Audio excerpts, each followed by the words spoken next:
here's the car. I'll do a little walk around of it. We finally got it put in the garage. We got it all cleaned up. Really, I'll tell you the story about it here in a minute, but really, two of the worst parts. First, back bumper. It's not dented or anything, but the chrome is peeling pretty bad. So I don't know what we're gonna do with that yet. Get it re-chromed, which I've heard isn't the best option, or just keep this bumper and get like a remanufactured bumper. But we have to keep this one because it's original. But this little light's broke right there, but you can see this thing solid. Quarters are solid. A little bit right there, just a tad. We can fix that up though. Rockers solid. It's super straight, never been wrecked. 50,000 mile car, but right there, it's probably the worst spot of rust on the hood. Which I'll open this thing up and show you real quick. So, looks like there was a mouse nest in there, and over the years, their pee and urine or whatever, kind of acidic, rusted through this support right here. So we're gonna have to figure that out. I don't think. We really don't want to replace the hood because it's not in bad shape. Original Hemi badge right there. But there's the big 426. You can see the massive heads on there. See, it's got the original 22 factory numbers on there. 1030. We're gonna have to get a new. Actually, that might be. No, that's windshield wiper. That's windshield wiper. We'll have to get a new one of those eventually. We got the little original beep beep horn right there. Factory to the Roadrunners. Got the air grabber hood. They took the radiator out, which I'll tell you about here in a minute. But original front bumper, great shape. Original headlights.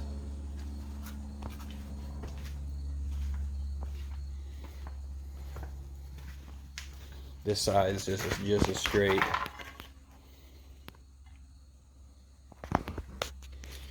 Got a little molding issue back here, but then we brought this thing home yesterday, so we haven't had a ton of time.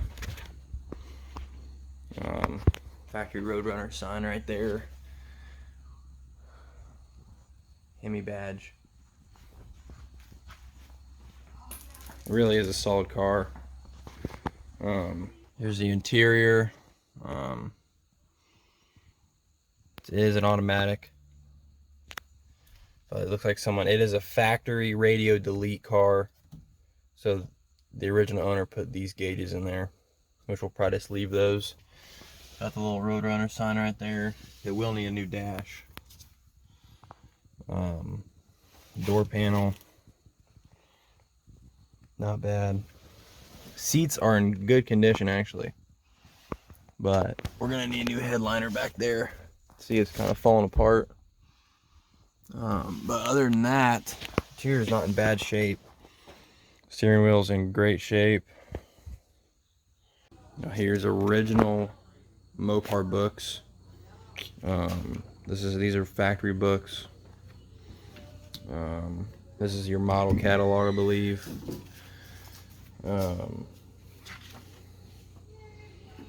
Nice little pamphlet. I think it's going over little rings and keychains and stuff and mugs you can get with your car. He got a factory Roadrunner license plate in the front, which is pretty cool. But here is the original 1968 title. Okay, February 69 was when he got it registered. Purchase date right there. December 13th, 1968. From right here in Noblesville. So that's pretty cool. It's like he never even got the title out. That's great. And there's an original envelope that all these books came in. Chrysler production. Pretty cool. Alright, so the story on this car. Let's go back to 1990.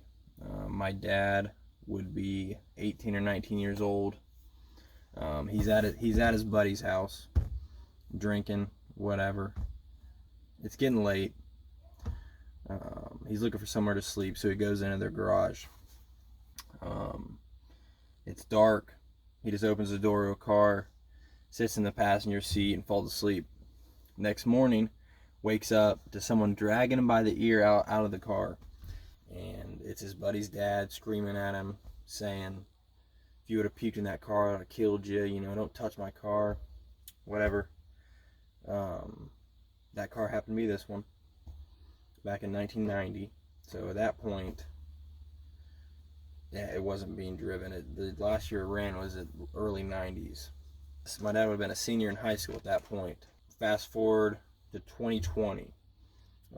He hasn't seen his buddy since high school. My sister, she graduated in 2020 due to all the corona stuff. So her graduation got pushed back. I think it was about 3 months ago. My dad sees this guy, his old friend from high school, at my sister's graduation. They start talking, and he brings up this car, and he's like, yeah, we might be looking to sell it. And my dad's, he told him, like, I'll buy it, no big deal, I'll take it, I don't want you to have to list it or anything. So I started talking back and forth for about 3 months till last week. They finally agreed on a price, and on Saturday we brought it home. So that's kind of the little backstory of this car. My dad's been telling me stories about this thing since as long as I can remember, just because this is one of his dream cars, and he was around it when he was in high school, and he knew that it had just been sitting in that barn since, you know, late 80s, early 90s, but never thought he'd own it until about 3 months ago. He finally got the chance. So now it's ours, and now we're going to start the project of rebuilding this thing. It's moldy. It smells bad. There's been mice in it. The motor hasn't been turned over in a long time. Like I said, since the 90s. So we got a lot of work to do, but we're going to keep going, and I'm going to keep track of these videos as my dad works on it, as I help him work on it. It's going to be a project, but we're going to get it done. We promised the original owner we'd take this car back to him in about a year and take him to a car show in it. It doesn't have to look mint, but we do plan on having it driving at that time. Don't know if we're going to have to pull the motor yet, but we're definitely going to have somebody go through the carburetors.